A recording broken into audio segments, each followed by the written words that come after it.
Yes, good afternoon for everyone. So, நம்ம வந்து yes, good afternoon. Okay. So, நம்ம day by day வந்து சைக்காலஜியில் வந்து நிறைய கான்செப்ட் பார்த்துட்டு இருக்கோம். This is and last topic for the psychology. Psychology unit ஃபர்ஸ்ட்ல யூனிட் 1ல இருக்கக்கூடிய ஒரு லாஸ்ட் டாபிக். ஸோ 1.12 அப்படின்ட்டு இதை what is a data analysis and experimental design. So நம்ம ஒரு சைக்காலஜி ரிசர்ச் ஆஃப் சைக்காலஜி இல்லை ரிசர்ச் சைக்காலஜி இல்லை சைக்காலஜி ரிசர்ச் அப்படின்னு சொல்லிட்டு டாபிக் பார்த்தோம். அதாவது ஃபர்ஸ்ட் யூனிட்லேயே வந்து செகண்ட் போர்ஷன் ஃபுல்லாமே ஃபர்ஸ்ட் போர்ஷன்ல என்ன சொல்லியிருப்பாங்கன்னா இட்ஸ் கம்ப்ளீட்லி அது எல்லாமே வந்துட்டு ஒரு சைக்காலஜிக்கல் தாட்ஸ் பேஸ்ல எந்த மாதிரி இருந்துச்சு, என்ன மாதிரி அதை சைக்காலஜிஸ்ட் யூட்டிலைஸ் பண்ணாங்க, அந்த சைக்காலஜிக்கல் தாட்ஸ் இந்தியன் சைக்காலஜிஸ்ட்ல என்ன மாதிரியான ஒரு தாக்கத்தை ஏற்படுத்துச்சு. ஸோ இந்த எல்லா விஷயத்தையுமே வந்து ஃபர்ஸ்ட் போர்ஷன்ல சொல்லியிருப்பாங்க. எது ஃபர்ஸ்ட் யூனிட்ல சைக்காலஜியில. அடுத்த செகண்ட் பார்ட் ஃபுல்லாமே வந்து ரிசர்ச் மெத்தடாலஜி பேஸ் பண்ணி, அதாவது ஒரு சைக்காலஜி இஸ் தேர், அதை எந்த மாதிரி அவங்க ரிசர்ச் ஃபீல்டுக்கு யூஸ் பண்றாங்க, அந்த மெத்தடாலஜி என்ன மாதிரியான மெத்தடாலஜிஸ்ல இருக்கு, அந்த மெத்தடாலஜிக்குன்னு என்ன மாதிரியான ஒரு ப்ரொசீஜர் ஃபாலோ பண்ணாங்க, அந்த ரிசல்ட்ஸ் எப்படி எடுத்தாங்க, அந்த ரிசல்ட்ஸை எந்த மாதிரியான மெத்தடாலஜியில் அவங்க வந்து அனலைஸ் பண்ணி ஷெடியூல் போட்டாங்க. அவங்களுடைய அப்சர்வேஷன் அண்ட் தென் அவங்களுடைய ஒரு டிஸ்கஷன் பார்ட்டை எந்த மாதிரி சொன்னாங்க அப்படின்ற ஒரு மெத்தடாலஜியில் நம்ம இப்போ வரைக்கும் கிளாஸ் பார்த்தோம். ஸோ ஃபைனல் டச் இந்த யூனிட்டோட லாஸ்ட் பார்ட் என்ன அப்படின்னா, ஒரு டேட்டாவை எந்த மாதிரி அனலைஸ் பண்ணுவாங்க, அதை என்ன மாதிரி எக்ஸ்பெரிமெண்டல் டிசைன் பண்ணுவாங்க. ஸோ ஒரு எக்ஸ்பெரிமெண்ட் அவங்க பண்றாங்க அப்படின்னா அதுக்குன்னு என்ன இருக்கும், ஒரு சில ப்ரோட்டோகால்ஸ் இருக்கும். அந்த ப்ரோட்டோகாலை எந்த மாதிரி அவங்க ஃபாலோ பண்றாங்க. So that is and must one. So அந்த ப்ரோட்டோகால் எதை டிபெண்ட் பண்ணி இருக்கும், எதை டிபெண்ட் பண்ணி இருக்காது. ஸோ அந்த எல்லா மெத்தடாலஜி நம்ம இதுக்கு முன்னாடி கிளாஸஸ்ல நம்ம பார்த்தாச்சு. பட் இன்னைக்கு கிளாஸ்ல அவங்க ஒரு ரிசல்ட் எடுக்கிறாங்க. ஸோ அப்போ டேட்டா அனலைஸ் பண்ணணும். அதாவது எப்படி சொல்றது, வேற வேற வேற மெத்தடாலஜிஸ் இருக்கும். ஃபார் எக்ஸாம்பிள் அனலைஸ் பண்ணுவாங்க, அந்த அனலைஸ் வந்து ஒரு ஃபில்ட்ரேட் பண்ணுவாங்க, அந்த நியூட்ரலைஸ் பண்ணுவாங்க. ரெண்டையும் கம்பேர் பண்ணி பார்ப்பாங்க. நம்ம ஆல்ரெடி பார்த்தோம், ரெண்டு டிஃப்ரெண்ட் ரேங்கிங் பார்த்தாங்க, ரெண்டு டிஃப்ரெண்ட் வேரியபிள் பார்த்தாங்க. ஸோ இந்த எல்லா விஷயத்தையுமே கம்பேர் பண்ணி அவங்க ஒரு ஷெடியூல் போடணும். That is called data analysis அப்படின்னு சொல்லி அதுக்கு தான் பேரு. அண்ட் தென் அதுக்கு ஒரு எக்ஸ்பெரிமெண்டல் டிசைன்ஸ் இருக்கும். அதாவது அதுக்குன்னு ஒரு மெத்தடாலஜி, அதாவது ஒரு ப்ரோட்டோகால் இந்த ஆர்டர் வைஸ்ல தான் நீங்க எழுதணும். ஃபார் எக்ஸாம்பிள் ஒரு ரிசர்ச் பேப்பர் இருக்கு அப்படின்னா, நான் யூஜிபிஜி நான் பண்ண வரைக்கும் எனக்கு தெரிஞ்ச மெத்தடாலஜி ஃபர்ஸ்ட் நம்ம அதுக்கு ஒரு இன்ட்ரடக்ஷன் சொல்லியிருப்போம். அதுக்கப்புறம் அது என்ன அப்ஜெக்டிவ்காக நம்ம பண்றோம், என்ன ஒரு மெட்டீரியல்ஸ் நம்ம வந்து அதுக்கு யூஸ் பண்றோம், அதுக்கு என்ன மாதிரியான கெமிக்கல்ஸ் யூஸ் பண்றோம்னா கெமிக்கல் ரெக்ரூட்மெண்ட்ஸ் எதுக்காக யூஸ் பண்றோம், அது என்ன ப்ரோட்டோகால்ல ஃபாலோ பண்றோம், அதுக்குன்னு என்ன மெத்தட்ஸ் உள்ள இருக்கும், அந்த மெத்தட்ஸ் எல்லாமே நம்ம உள்ள வந்து இன்க்ளூட் பண்ணுவோம். அதே நேரம் அதை முடிச்ச உடனே நம்ம அப்சர்வேஷன் பார்ட், நம்ம அந்த ரிசர்ச்ல நமக்கு அந்த பண்ண எக்ஸ்பெரிமெண்ட்ல என்ன மாதிரியான ஒரு அப்சர்வேஷன் பார்த்தோம். ஸோ அந்த அப்சர்வேஷன் பார்ட், அடுத்து ரிசல்ட் பார்ட், அதுக்கப்புறம் வந்து டிஸ்கஷன் பார்ட்ஸ்ன்னு இருக்கும். ஸோ டிஸ்கஷன் பார்ட்டுக்கு அப்புறம் ரெஃபரல், நம்ம எதை வந்து ரெஃபர் பண்ணோம் அப்படின்னு சொல்லிட்டு. ஸோ இந்த ரெஃபரன்ஸ், ஸோ இந்த ஒரு மெத்தடாலஜி நம்ம ஒரு ரிசர்ச் ஃபீல்டு அப்படின்னு சொல்லிட்டு நம்ம யூஸ் பண்ணுவோம். பட் அதே மாதிரி என்ன மாதிரியான ஒரு டேட்டா அனலைசிஸ் இருக்கு, அண்ட் தென் என்ன மாதிரியான ஒரு எக்ஸ்பெரிமெண்டல் டிசைன்ஸ் இருக்கு அப்படின்ற ஒரு விஷயங்கள் தான் இன்னைக்கான கிளாஸஸ்ல நம்ம பார்க்க போறோம். ஸோ நம்மகிட்ட ஆன்லைன் கிளாஸஸ் அவைலபிலிட்டிஸ் இருக்கு. நீங்க ரெஜிஸ்டர் பண்ணா போர்ட்ல தெரியுற நம்பருக்கு காண்டாக்ட் பண்ணுங்க. நம்மகிட்ட எந்த மாதிரியான ப்ரோக்ராம்ஸ்னா டிஎன்பிஎஸ்சில இருந்து banking, SSC, everything is there. And then UG TRB, PG டிஆர்பிக்கும் நம்மகிட்ட கிளாஸஸ் அவைலபிலிட்டிஸ் இருக்கு. ஸோ வந்து ஜாயின் பண்ணி கிளாஸஸ் வரணும்னா நீங்க டைரக்டா வந்து கிளாஸ்ல வந்து ஆன்லைன் கிளாஸஸ் இருக்கு. அது போக அந்த ஆன்லைன் கிளாஸஸ் லைவ் கிளாஸஸாவே இருக்கும். இன்கேஸ் நீங்க லைவ் கிளாஸஸ் ஜாயின் பண்ண முடியல அப்படின்னா அந்த கிளாஸ் ரெக்கார்டட் கிளாஸஸாவே உங்களுக்கு வரும். அட் தி சேம் டைம் இன்னொன்று உங்களுக்கு மெட்டீரியல்ஸ் எல்லாமே ப்ரொவைட் பண்ணிடுவோம். வித் உங்களுக்கு என்ன எக்ஸாம் ஆஸ்பிரட்ஸ், அதாவது எக்ஸாம் பேஸில் உங்களுக்கு வந்து என்ன வரும், நோட்ஸ் வந்துடும். அது போக டெஸ்ட், நம்ம வந்து டெஸ்ட் பேட்சையும் கண்டக்ட் பண்ணி நம்ம கொண்டு போவோம் அப்படின்றத தெரிஞ்சுக்கோங்க. So okay fine. ஸோ இன்னைக்கான class data analysis and experimental designs. என்ன மாதிரியான டேட்டா அனலைசிஸ் எல்லாமே இருக்கு, what is a data analysis, what are the types is there, and then how can we go and apply it in experiment design. So இந்த எல்லா விஷயத்தையும் தான் இன்னைக்கான கிளாஸ்ல பார்க்க போறோம். So first one is a factor analysis is mainly used. So என்ன மாதிரியான ஒரு டேட்டா அனலைசிஸ்ல ஃபேக்டர் அனலைசிஸ் இருக்கு அப்படின்னு சொல்லி பார்த்தீங்க அப்படின்னா, இஸ் அண்ட் ஃபேக்டர் அனலைசிஸ் முக்கியமாக எதற்கு பயன்படுகிறது. ஸோ ஜென்ரலாகவே ஒரு ஃபேக்டர்னாலும் சரி டேட்டானாலும் சரி ஏதோ ஒரு காரணி, அப்போ காரணி பகுப்பாய்வு முக்கியமாக எதற்கு பயன்படுகிறது, he's gone identifying underlying variable. அதாவது is nothing but factor analysis is the statistical technique. நம்ம ஆல்ரெடி பார்த்தோம். எல்லாமே எதோட பேஸ்ல வரும் அப்படின்னா ஒரு statistics அப்படின்ற ஒரு பேஸ்ல தான் வரும். So it is a statistical technique used to identify hidden factors. இது எல்லாமே ஒரு hidden factors இருக்கு that explains correlation among, அது வந்து எதை correlate பண்ணுது among observed variable. நிறைய நம்ம வேரியபிள் அப்சர்வ் பார்த்துருப்போம்ல. ஸோ அந்த அப்சர்வ் வேரியபிள்ஸை டிபெண்ட் பண்ணி இந்த identifying underlying is a variable அப்படின்றத சொல்லியிருக்காங்க.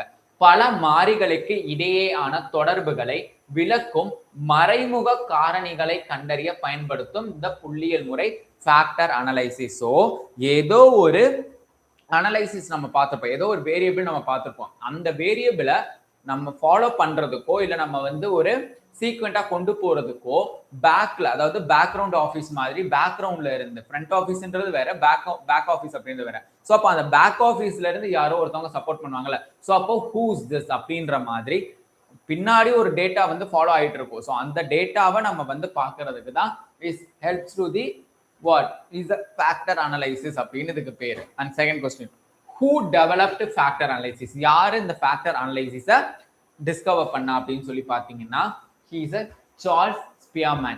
Who is the factor analysis யாரு கண்டுபிடிச்சா அப்படின்னா சார்ல்ஸ் ஸ்பியர்மேன் அப்படின்னு ஞாபகம் வச்சுக்கோங்க. ஏன் கண்டுபிடிச்சாரு? Is introduce factor analysis while studying intelligence. So ஒரு இன்டெலிஜென்ஸ் அப்படின்ற ஒரு விஷயம், ஏன்னா நம்ம ஆல்ரெடி இன்டெலிஜென்ஸ் அப்படின்றத வந்து எந்த டாபிக்ல நம்ம பார்த்துருப்போம் அப்படின்னா, இதுக்கு முன்னாடியே ஐடி, ஈகோ, சூப்பர் ஈகோ அப்படின்னு சொல்லிட்டு நம்ம ஒரு டாபிக் பார்த்துருப்போம். ஓகேங்களா?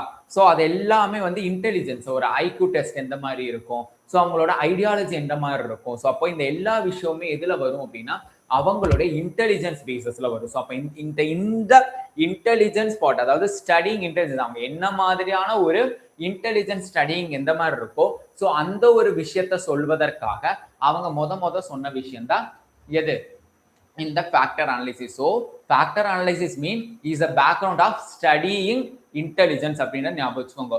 Who is a discover, I mean who's coined the name and then who is a discover the name for the data, I mean the factor analysis அப்படின்னு பார்த்தா Charles Spearman அப்படின்னு ஞாபகம் வச்சுக்கோங்க. Next, Spearman's theory proposes. Spearman's எதை நிச்சயமா சொல்லியிருப்பாரு? ஏதோ intelligence தான் சொல்லியிருக்காருன்னு தெரியும். பட் என்ன மாதிரியான இன்டெலிஜென்ஸ்னா ஜென்ரல் அண்ட் ஸ்பெசிபிக் ஃபேக்டர். இவர் என்ன சொல்றாருன்னா ஒரு ஜென்ரல் கேரக்டரும் இருக்கும், ஒரு ஸ்பெசிபிக் கேரக்டரும் இருக்கும். இந்த ரெண்டையுமே டிபெண்ட் பண்ணி தான் அவங்க சொல்றாங்க. ஸோ ஸ்பியர்மன்ஸ் ப்ரப்போஸ் பண்றாரு எதை? ஜி ஃபேக்டர், அதாவது ஜென்ரல் இன்டெலிஜென்ஸ் அப்படின்றதையும் எஸ் ஃபேக்டர் அப்படின்ற ஒன்னு சொல்றாரு. ஸோ அப்போ இந்த ரெண்டு ஃபேக்டர்ல இவர் என்ன மாதிரியான ஒரு கருத்துக்கள் சொல்றாருன்னா ஜென்ரல் அப்படின்ற ஒரு வார்த்தையும் ஸ்பெசிபிக் அப்படின்ற ஒரு வார்த்தையும் சொல்றாரு. ஜென்ரலா எல்லாருக்குமே நாலேஜ் அப்படின்னு ஒண்ணு இருக்கும். அந்த நாலேஜுக்கு ஈக்குவலான என்ன இருக்கும்? ஒரு இன்டெலிஜென்ஸ் இருக்கும். அது வந்து ஒவ்வொரு ஆளுக்குமே வந்து என்ன இருக்கும்? டிஃப்ரெண்ட் இருக்கும். இப்ப தாமஸ் ஆல்வா எடிசன் இருக்காரு, அவர் பல்பு கண்டுபிடிச்சார்னா ஏதோ ஒரு intelligence. What kind of intelligence he using the specific intelligence. நிறைய சயின்டிஸ்ட் நிறைய டிஃப்ரெண்ட் மெத்தட்ஸை யூஸ் பண்ணி நிறைய கண்டுபிடிக்க பார்த்தாங்க. பட் அவருக்கு அந்த தாமஸ் ஆல்வா எடிசனுக்கு அந்த பல்பை கண்டுபிடிக்கிறதுக்கான ஒரு இன்டெலிஜென்ஸ் தான் இருந்தது. So that is the specific. In intelligence in general, இப்போ நியூட்டன் வந்து ஆப்பிள் விழுகிறத பார்த்தாரு. ஸோ எல்லாருமே தான் அதை பார்த்தோம். நல்ல ஞாபகம் வச்சுக்கோங்க. நியூட்டன் ஆப்பிள் வந்து விழுகுது அப்படின்னு சொல்லிட்டு பார்த்து கிராவிட்டி அப்படின்னு ஒண்ணு இருக்குங்க. ஐ மீன் நம்மளுக்கு இன்னைக்கு வந்து லா ஆஃப் கிராவிட்டி, அதாவது நியூட்டனோட 3 லா நம்ம சொல்றோம், ஃபர்ஸ்ட் லா, second law, third land. So அப்போ நியூட்டன் ஒரு விஷயம், அதாவது ஒரு கீழே விழுகுது, அப்போ கிராவிடேஷனல் ஃபோர்ஸ்னு ஒன்று இருக்கு, கிராவிட்டின்னு ஒன்று இருக்கு.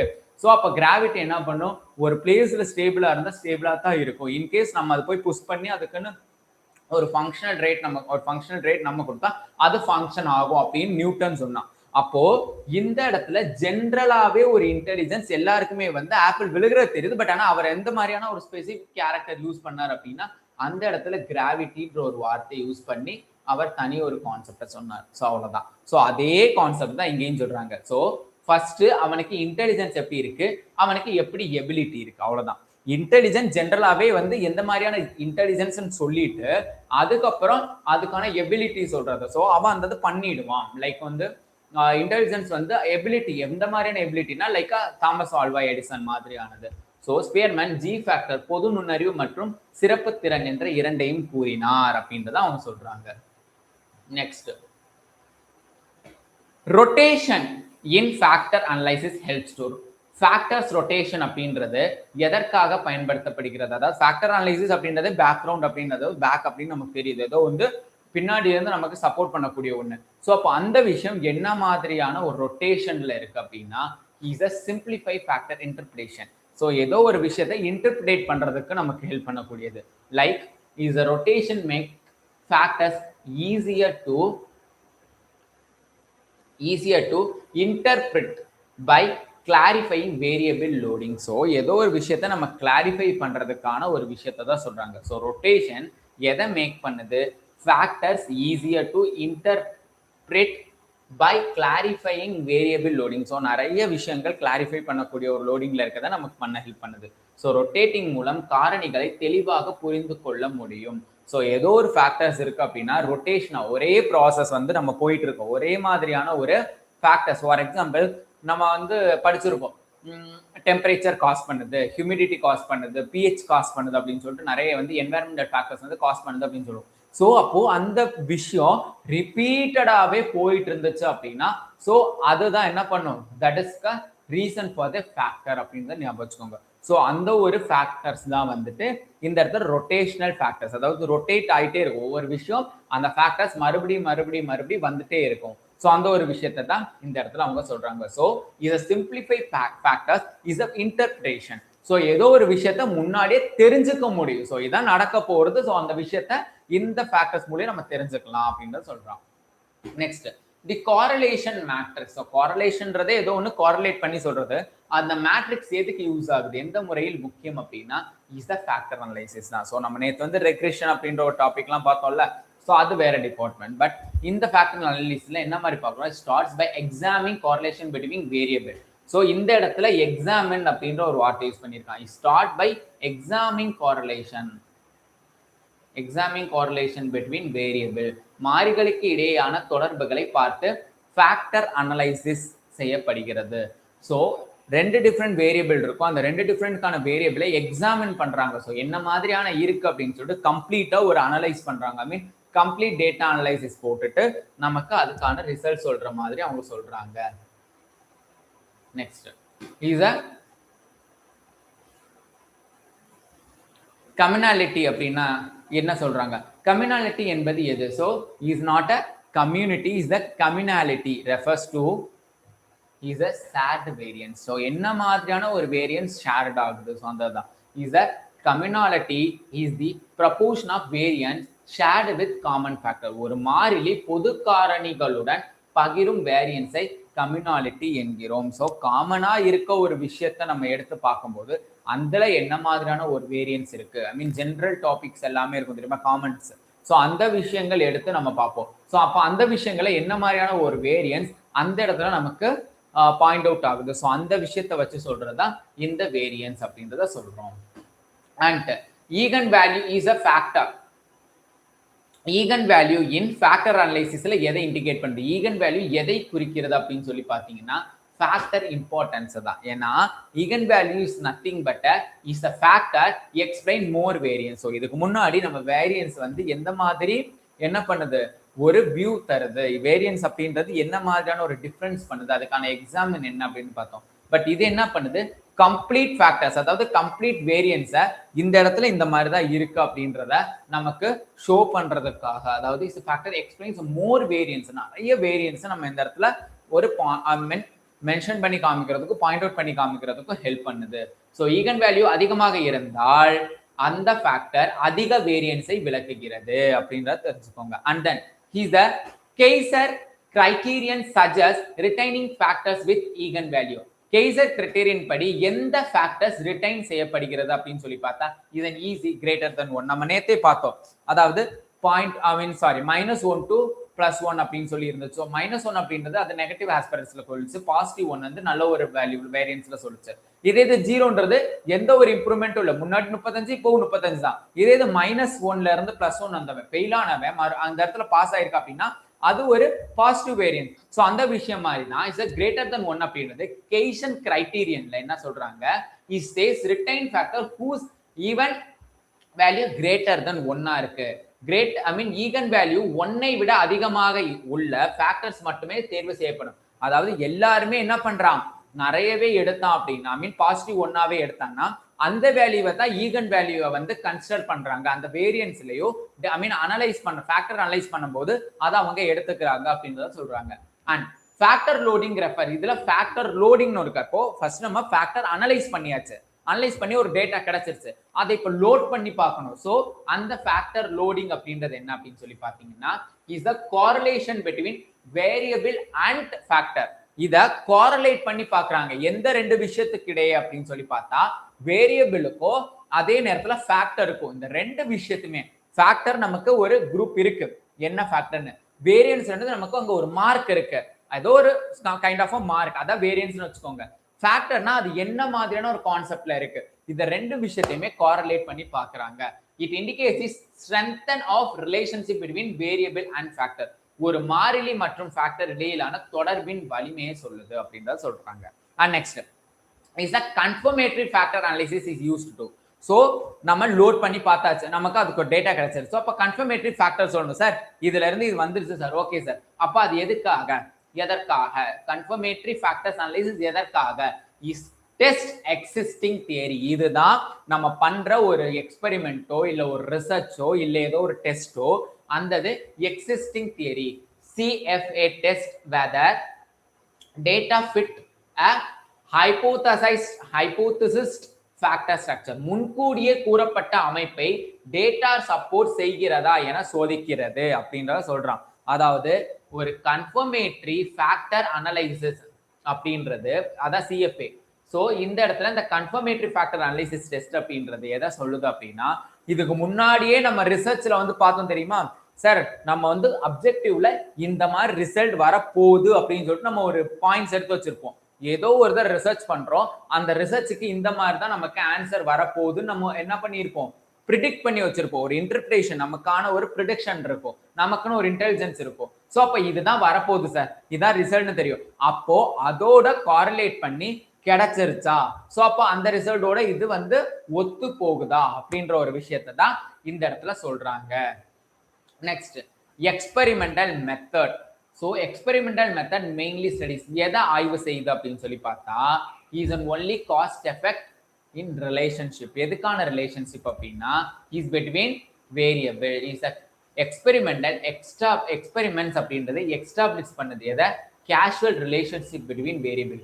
ஒரு மாறிலி மற்றொன்றை எவ்வாறு பாதிக்கிறது என்பதை அறிய பயன்படுகிறது. இப்போ ஃபேக்டர் அனலைசிஸ் அப்படின்ற கான்செப்ட் பார்த்தோம்ல, அப்போ அதுல ஒரு வேரியபிள் அப்படின்றது ஒன்று கிடைக்கும், அதுல இருந்து ஒரு கான்செப்ட் நமக்கு கிடைச்சிரும், ஒரு ரிசல்ட் கிடைக்கும். அது எந்த மாதிரி போய் காஸ் பண்ணுது எதை, இந்த எக்ஸ்பெரிமெண்ட்ஸ், அதாவது எக்ஸ்பெரிமெண்டல் இதுல எந்த மாதிரியான ஒரு காசினேஷன்ஸ் இருக்கு, அதுல எந்த மாதிரியான ஒரு அஃபெக்ட் இருக்கு அப்படின்ற ஒரு விஷயத்தை தான் இந்த இடத்துல நமக்கு சொல்லுது. அதான் காஸ் எஃபெக்ட் ரிலேஷன்ஷிப் அப்படின்னு நமக்கு இங்க சொல்லியிருக்காங்க. தென் இண்டிபெண்டன்ட் வேரியபிள் அப்படின்றது எதை சொல்லுது அப்படின்னா நம்ம ஆல்ரெடி பார்த்தது, is variable manipulate by researcher. இதை வந்து ஒரு மேனிபுலேட் பண்ணுது எதை, ஒரு ரிசர்ச்சர் அப்படின்னு தெரிஞ்சுக்கோங்க. Is a researcher change independent variable deliberately. So ஒரு லிபரலா இருக்கக்கூடிய ஒரு கான்செப்டை இவங்க என்ன பண்றாங்க, இண்டிபெண்டா பண்றாங்க. ஸோ அந்த இண்டிபெண்டன்ட் எதை லீட்ஸ் பண்ணும் அப்படின்னா டிபெண்டன்ட் வேரியபிளையும் பண்ணும். ஆல்ரெடி நம்ம வந்து இதுக்கு முன்னாடி கான்செப்ட்லயே பார்த்தோம், independent variable, dependent variable. So இப்போ independent variable leads to the dependent value. So இந்த இண்டிபெண்டன்ட் தான் ரிசர்ச்சை போய் மேனிபுலேட் பண்ணுது. Next is a dependent variable அப்படின்றது with completely measured outcome. So dependent variable is the outcome of by IV is the independent value. So இது already நம்ம பார்த்ததுதான். Next random assignment helps. ஒரு ரேண்டமா இருக்கக்கூடிய ஒரு அசைன்மெண்ட் எதை குறைக்கும் அப்படின்னா இஸ் த பயாஸ் தான் குறைக்கும். Why? Because it reduce systematic. ரேண்டமா ஒரு அசைன்மெண்ட் வந்து நம்ம பண்றோம், அதாவது அதுக்குன்னு நம்ம ஒரு குவாலிட்டியோ ஒரு குவான்டிடேட்டிவ் ரிசர்ச் அப்படின்னு நம்ம போகாம ரேண்டமா ஒரு அசைன்மெண்ட் நம்ம பண்ணும்போது ஆட்டோமேட்டிக்கா அங்க என்ன ஆகும் அப்படின்னா பயாஸ் வந்து குறைய ஆரம்பிச்சிடும். ஸோ அந்த விஷயம் தான் சொல்றேன், ரேண்டம் அசைன்மெண்ட் அப்படின்றது ரெடியூஸ் சிஸ்டமேட்டிக் பயாஸ். நம்ம எடுக்கக்கூடிய புரோட்டோகாலையே வந்து மாத்தி விட்டு சிஸ்டமேட்டிக்ஸை கம்ப்ளீட்டா குறைச்சு விட்டுரும். அதை தான் சிஸ்டமேட்டிக் பயாஸ் அப்படின்னு தான் அவன் சொல்லியிருக்கான். பாகுபாடு குறைக்க ரேண்டம் அசைன்மெண்ட் உதவுகிறது. ஸோ அதான் ரேண்டம் அசைன்மெண்ட்றது கம்ப்ளீட்டா குறைச்சு விட்டுறது. அதை then control group is used to control group எதற்காக பயன்படுகிறது அப்படின்றது பார்த்தா is comparison. So control group அப்படின்றது is acts a base line of comparison. நம்ம ஏதோ ஒரு விஷயத்தை கம்பேர் பண்ணி பார்ப்போம். ரெண்டு வேரியபிளை கம்பேர் பண்ணி பார்க்கலாம், ரெண்டு டேட்டா அனலைசிஸை வந்து நம்ம வந்து கம்பேர் பண்ணி பார்க்கலாம், ஃபேக்டர் அனாலிசிஸ்ல வர்ற வேரியபிள்ஸை நம்ம வந்து கம்பேர் பண்ணி பார்க்கலாம், ரெண்டு ரேங்கிங் அதாவது ஃபர்ஸ்ட் ரேங்க் செகண்ட் ரேங்க் அப்படின்னு சொல்லி இருக்கும் தெரியுமா. ஐ மீன் ஃபர்ஸ்ட் லெவல்ல வந்து ஒரு ரேங்க் இருக்கும், எண்ட் லெவல்ல ஒன்று இருக்கும். ஸோ அப்போ அந்த தான் நம்ம வந்து பார்க்கறது. குவாலிட்டிக்கு குவான்டிட்டிக்கு என்ன மாதிரியான ஒரு கம்பேரிசன் இருக்கு. ஸோ இது எல்லா கம்பேரிசனையுமே என்ன சொல்றாங்க, ஒப்பீடு செய்ய கண்ட்ரோல் குரூப் பயன்படுத்தப்படுகிறது. இந்த கம்பேரிசன்ல தான் கண்ட்ரோல் குரூப் அப்படின்ற ஒரு எக்ஸ்பெரிமெண்டல் டிசைனை நம்ம யூஸ் பண்றோம் அப்படின்றது தெரியுது. And in true experimental design உண்மையிலேயே ஒரு ட்ரூ டிசைனோடைய முக்கியமான ஃபீச்சர் என்ன அப்படின்னு சொல்லி பார்த்தா இஸ் ரேண்டமினேஷன். ஏதோ ஒரு எக்ஸ்பெரிமெண்டல் டிசைன்ல ரேண்டமினேஷன் இருக்கணும். இந்த ரேண்டமா ஒன்று சொல்லியிருக்காங்க சார். ஸோ இந்த விஷயம் தான் அங்க அப்ளிகபிள் ஆகி நமக்கு வந்து என்ன சொல்லியிருக்கு, ஒரு டேட்டாவா அந்த இடத்துல கிடைச்சிருக்கு அப்படின்ற ஒரு விஷயத்த சொல்றது. The true experiments refer random assignment. Randomisation இருந்தால் தான் ட்ரூ எக்ஸ்பெரிமெண்டல் டிசைனை உருவாக்க முடியும். And then pretest post test.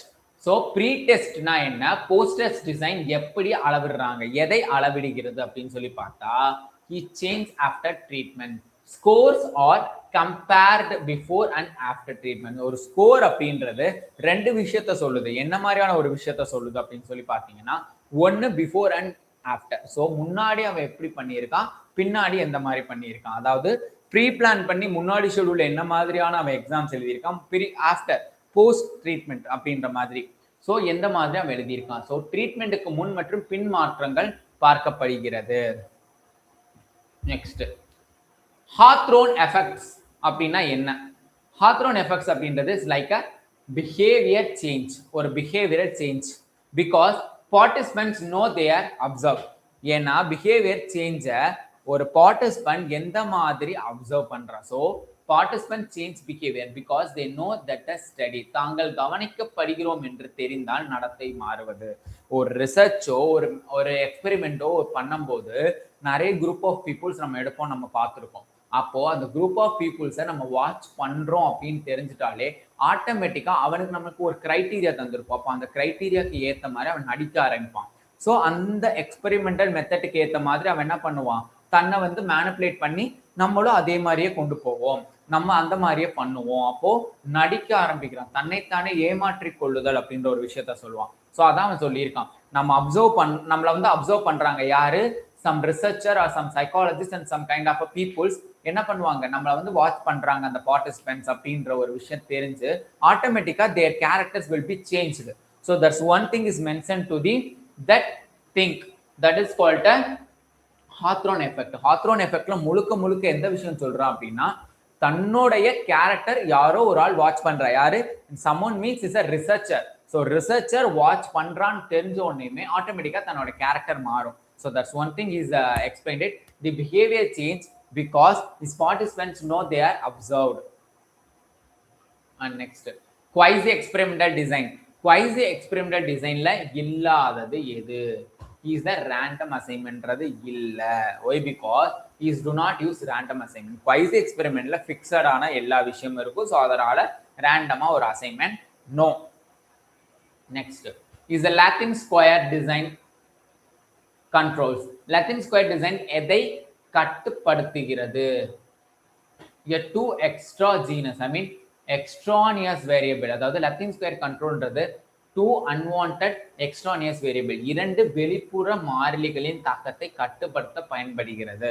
So ரெண்டு டிஃப்ரெண்ட் அவுட் ஆஃப் சிலபஸ்ல, அதாவது அவுட் ஆஃப் கிளாஸ்ல இருக்கக்கூடிய ஒரு வேரியபிளை கண்ட்ரோல் பண்றதுக்கு ஹெல்ப் பண்ணுது அப்படின்ற ஒரு விஷயம் சொல்லியிருக்கான். Is nothing but is an square. ஒரு ஃபேக்டர் இருக்கு அப்படின்னா, இப்போ தமிழ் மீடியத்துக்கும் இங்கிலீஷ் மீடியத்துக்கும் ஏதாச்சும் வித்தியாசம் இருக்கா, he's and both are equal. In case அதே இது இப்போ சிபிஎஸ்சிக்கும் ஸ்டேட் போர்டுக்கும் ஏதாவது சம்பந்தம் இருக்கா, இஸ் அன் டிஃப்ரெண்ட் கரிக்குலம். ஆனா பட் அந்த ரெண்டு கரிக்குலத்தை இந்த இடத்துல என்ன பண்ணி பார்க்கறான், வெளிப்புற மாறிலிகளின் தாக்கத்தை கட்டுப்படுத்த. அப்போ சிபிஎஸ்சில இருந்து வர்ற ஒரு கான்செப்ட் ஸ்டேட் போர்டுக்கு வந்தா ஸ்டேட் போர்டுக்காரனுக்கு அந்த இடத்துல கொஞ்சம் இஷ்யூஸ் இருக்கும். பட் ஆனா அண்டர்ஸ்டாண்ட் பண்ணிப்பான், ஆனா அவனுக்கு கொஞ்சம் ஸ்ட்ரகிள் இருக்கும். ஏன்னா அவனோட டேர்ம்ஸ் கொஞ்சம் டிஃப்ரெண்ட், இவனோட கரிக்குலம் வேற. இதே இது ஸ்டேட் போர்டு சிபிஎஸ்சிக்கு போகும்போது அந்த இடத்துல அவனுக்கான ஒரு விஷயம் தெரியாது. பிகாஸ் அவன் கொஞ்சம் எக்ஸ்ட்ரா, என்ன கொஞ்சம் எக்ஸ்ட்ரா அவனுக்குன்னு ஒரு ஸ்டேட்மெண்ட் அவனுக்கு தெரிஞ்சிருக்கும். ஸோ அந்த ஒரு வித்தியாசத்தை வெளிப்புற காரணிகள் தாக்கத்தை கட்டுப்படுத்துகிறது, அந்த மாதிரி ஒரு விஷயத்தை தான் சொல்றாங்க. So okay fine. ஸோ கம்ப்ளீட்டா நம்ம ஃபர்ஸ்ட் யூனிட் முடிச்சாச்சு. ஸோ ஃபர்ஸ்ட் எடுத்த உடனே நம்ம இந்த யூனிட்ல என்ன பார்த்தோம் அப்படின்னு சொல்லி பார்த்தீங்கன்னா, ஒரு சைக்காலஜி, வாட் இஸ் சைக்காலஜி, அந்த சைக்காலஜில என்ன மாதிரியான ஒரு மெத்தட்ஸ் அவங்க வந்து ஃபாலோ பண்ணாங்க, what kind of matters, what kind of psychological thoughts he's gone used, like மேற்கிந்திய தாக்கங்கள், அதாவது மேற்கிந்திய உளவியலாளர்கள் வந்து நம்மளை வந்து என்ன பண்ணாங்க, அவங்களோட தாட்ஸை தான் நம்ம ஃபாலோ பண்ணோம் அப்படின்றத பார்த்தோம். அதுக்கப்புறமா அங்க இருந்து எந்த மாதிரி, அதாவது ப்ரீ இண்டிபெண்டன்ட்ல இருந்து இப்போ 2000s வரைக்கும் என்ன மாதிரியான ஒரு சைக்காலஜியோட தாட்ஸ் போகுது அப்படின்ற ஒரு விஷயத்தையும் பார்த்தோம். அது எதை லீட்ஸ் பண்ணி கொண்டு போச்சு, ஸோ என்ன மாதிரியான ஒரு ரிசர்ச் மெத்தடாலஜிஸ் நம்ம மேல யூஸ் பண்ணாங்க, அதுல என்ன மாதிரியான குரூப் ஆஃப் பீப்புள்ஸ் எந்தெந்த தாட்ஸ் இந்தியன் சைக்காலஜில கொண்டு வந்தாங்க, எப்போ கொண்டு வந்தாங்கன்ற எல்லா விஷயத்தையுமே நம்ம பார்த்தோம். ஸோ ஃபைனலா ஒரு ரிசர்ச் எப்படி பண்ணாங்க, அதுக்கு என்ன ஒரு மெத்தட் இருந்துச்சு, அந்த மெத்தட்ஸ் என்ன மாதிரி ஒரு ஸ்டாட்டிஸ்டிக்ஸ் போட்டாங்க, அந்த ஸ்டாட்டிஸ்டிக்ஸுக்கு என்ன மாதிரியான டிசைன்ஸ் எல்லாமே யூஸ் பண்ணாங்க அப்படின்றதான் ஃபர்ஸ்ட் யூனிட்டோட மொத்த கான்செப்டுமே. ஸோ சிம்பிள் கான்செப்ட் தான். மேக்சிமம் இந்த யூனிட்ல இருந்து 3 கேள்வி கேட்கறதுக்கு அதிக வாய்ப்புகள் உண்டு.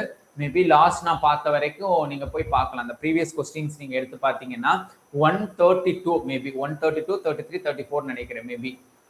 இந்த கொஸ்டின்ஸ்ல இந்த கொஸ்டின்ஸோட செட்ல போய் பார்த்தீங்கன்னா எந்த இயரா இருந்தாலும் நமக்கு இந்த இதை டிபெண்ட் பண்ணி தான் கொஸ்டின்ஸ் கேட்டிருக்காங்க. நான் அதை ஸ்கிரீன்ஷாட் எடுத்து வச்சிருக்கேன், நான் காமிக்கணும்னு நினைச்சேன், பட் ஐ ஹேவன் ரொம்ப little bit time only. So I show to next classes. நான் வரம்போகிற கிளாஸஸ்ல I will show you in our previous classes, 2021, 22, 23 and 25 also. நான் அந்த அதுக்கானதை வந்து எந்த கேள்வி கேட்டிருக்காங்க நான் நடத்தின வரைக்கும் பார்த்தேன். இன்னும் நான் வந்து கம்ப்ளீட்டா நான் உங்களுக்காக நான் ரெஃபர் பண்ணி அது எப்படி எந்த மாதிரி இருக்கு அப்படின்ற எல்லா விஷயத்தையும் நான் உங்களோட அப்டேட் பண்றேன். ஸோ நெக்ஸ்ட் கிளாஸ் இன்னைக்கு ஆஃப்டர்நூன் இருக்கு. செகண்ட் யூனிட் நான் வந்து உங்களுக்கு ஸ்டார்ட் பண்றேன். சைக்காலஜிக்கல் டெஸ்ட், என்ன மாதிரியான சைக்காலஜிக்கல் டெஸ்ட் இருக்கும் எங்க, நம்மளோட ஸ்கூல்லையோ நம்மளுடைய என்வாயர்மெண்ட்லையோ. ஸோ என்ன மாதிரியான டெஸ்ட் இருக்கும் நமக்கு ஆல்ரெடி தெரியும். என்ன மாதிரி நம்ம டெஸ்ட் வந்து நம்ம வந்து நம்மளோட பிஎட்டோட இதுலேயே நம்ம வந்து எழுதியிருப்போம். ஸோ அதனால we know well. So again I will be start to the lesson. இந்த சைக்காலஜிக்கல் டெஸ்ட் அப்படின்றது 2.1 அப்படின்னு சொல்லிட்டு நான் ஸ்டார்ட் பண்ணியிருக்கேன். So we conclude. நமக்கு மொத்தம் 1.12 வரைக்குமே வந்து ஃபர்ஸ்ட் யூனிட்ல 12 டாபிக்ஸ் நமக்கு இருக்கு, ஞாபகம் வச்சுக்கோங்க. 1.1 to 1.12 வரைக்கும் எல்லா கிளாஸஸுமே அவைலபிலிட்டிஸ் இருக்கு.